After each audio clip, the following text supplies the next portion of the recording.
بسم اللہ الرحمن الرحیم۔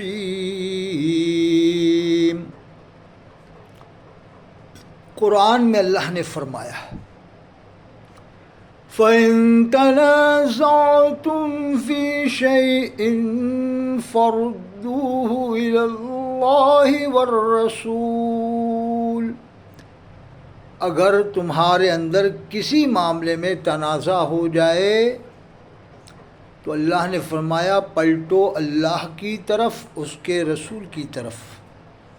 یہ قرآن میں اللہ نے فرمایا ہے۔ کوئی بات میں اگر بحث ہو جائے مسئلے مسائل میں، کسی اور معاملات میں، اللہ نے صاف فرمایا، یعنی قرآن میں اور حدیث پاک میں اس مسئلے کا حل تلاش کرو۔ آج کی ویڈیو بن رہی ہے جناب مولانا عبید اللہ خان اعظمی صاحب رحمۃ اللہ علیہ کے بارے میں بھی، اور بھی جو حالات اس دور میں چل رہے ہیں۔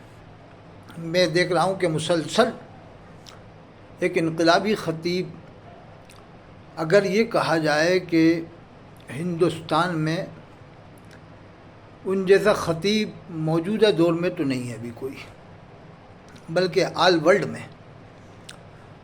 ورلڈ میں ایسا خطیب نہیں ہے جن کی خطابت کی وجہ سے مسلمانوں میں حرارت ایمانی پیدا ہوئی تھی آج سے 35 سال پہلے کم بیش۔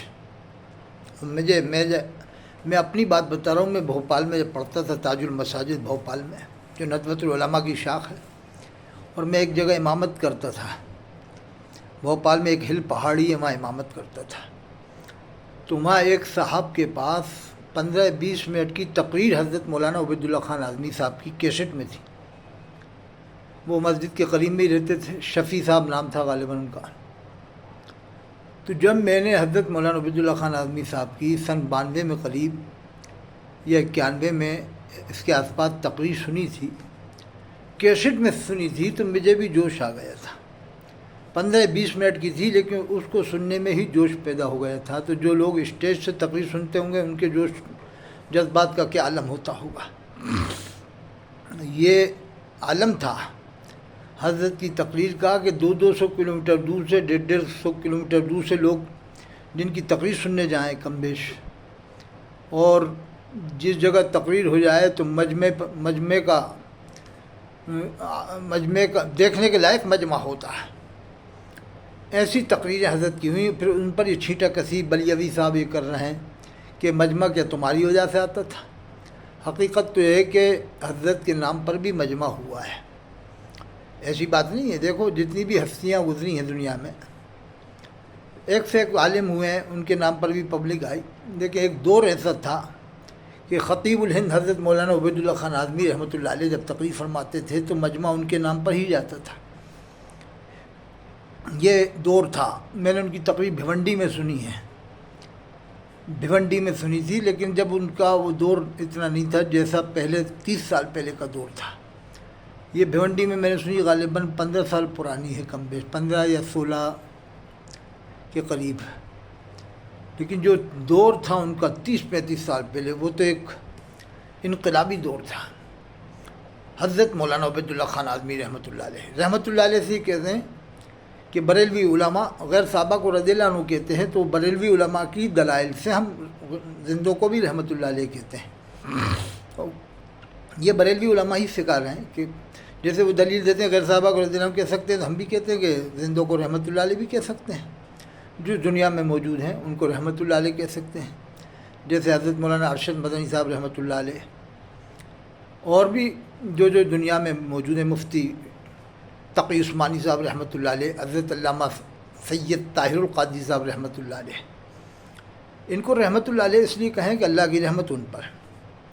جو دلائل بریلوی حضرات کے ہیں غیر صحابہ کو رضی اللہ عنہ کہنے کے، وہی ہمارے پاس، وہی دلائل ہمارے پاس ہیں کہ جیسے تم غیر صحابہ کو رضی اللہ عنہ کہہ سکتے ہو اور جائز ہے، تو ہم بھی اسی دلیل سے کہ السلام علیکم ورحمۃ اللہ بھی کہتے ہیں، تو اسی دلیل سے ہم رحمۃ اللہ علیہ زندوں کو کہتے ہیں، یہ الزامی جواب کے طور پر۔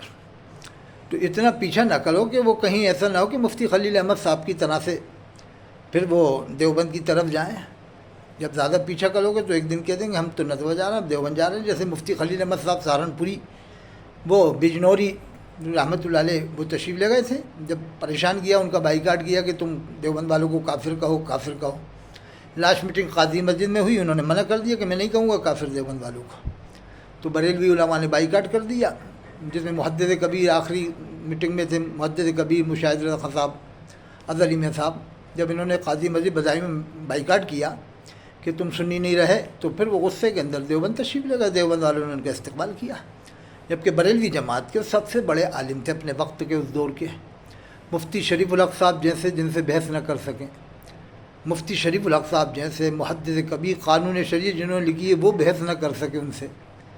تو اب سمجھ لو کتنے بڑے عالم تھے. مجھے مہد پور میں اجین میں بتایا کہ علم کی کوٹری مانتے تھے ان کو بریلوی حضرات. وہ مارہرا میں جب جاتے تھے تو ان کو کہتے تھے، ان کے لیے کہتے تھے وہاں کے اکابر کہ مفتی وقت آ رہا ہے، قطب وقت آ رہا ہے. تو بریلوی علماء نے ان کی ٹانگ کھینچا کھانچی جب شروع کی کہ یہ سنی نہیں ہے، تم مسلمان نہیں ہو، اس لیے کہ تم دیوبند والوں کو کافر نہیں کہہ رہے. تو پھر وہ دیوبند ہی چلے گئے. پھر انکشاف حق کتاب لکھی. تو یہی میں سمجھا رہا ہوں. دیکھو اگر زیادہ چھیڑو گے حضرت مولانا عبید اللہ خان اعظمی کو، ان کے پاس زبان ہے، لاسٹ چل رہا ہے دور، تو زبان ہے، اس زبان سے وہ آخر وقت میں بول سکتے ہیں. ندوہ دیوبند جا کر، جیسا کہ وہ بلیوی صاحب نے کہا کہ تم جو ہے کہ دیوبندیوں کی اور سبھی فرقوں کی جو رہبری کر رہا ہو اور عمارت کر رہا ہو، ایسے کچھ ان پہ الزام چھیٹا کسی کی. خود بلیوی صاحب جامعہ حسینیہ میں ہزاری باغ میں دیوبند والوں کے جلسے میں شریک نہیں ہوئے ابھی 4-5 سال پہلے. اپنے گریبان میں منہ نہیں ڈال رہے. اور اشرفیہ کو استبل کس نے بتایا؟ یہ بلیوی صاحب نے بتایا تھا. پھر کتنا مارا گیا تھا وہاں پر، طلبا نے کتنا